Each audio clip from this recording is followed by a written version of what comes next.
when you're working undercover around the world, the goal is to blend in and be forgotten and be overlooked.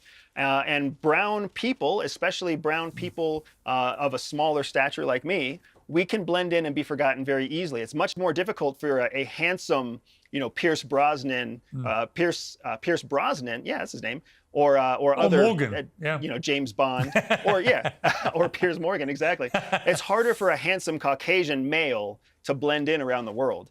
And honestly, I don't know how often you've met MI6 officers yourself, Piers, but MI6 has done a fantastic job of diversifying what their officer corps looks like so that they can play off of the embedded racism that is truly present all over the world outside of Western societies. We like to make a big deal and say that we are racist in the United States. We have a racial history in the United States, but there is truly active racism everywhere else in the world outside of Western democracies. Yeah, just to be clear, I wasn't actually talking about your ethnicity at all. I was talking about your hair, because we have a thing of Daniel Craig or Sean Connery or whatever.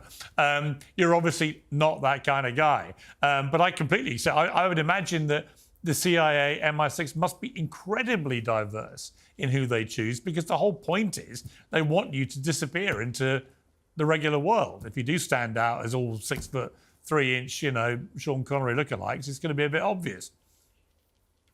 It's absolutely true. And what's funny is when you do get to meet some of the leading officers of other intelligence services, the Pakistani ISI, the Mossad with the Israelis, the Chinese MSS, oftentimes what they're looking for is your stereotypical, non-threatening American-looking person, right? So they're trying to find the most Caucasian people in their country to send to the United States so that they will blend in, understanding that a very Pakistani-looking Pakistani is going to stick out on the streets of Washington, D.C. How long would it take you to kill me with your bare hands? I would never kill your peers, but I would show you some tricks that could kill somebody. No, but in if you really needed to, if you discovered I was a terrorist and you had to kill me, how long would it take you?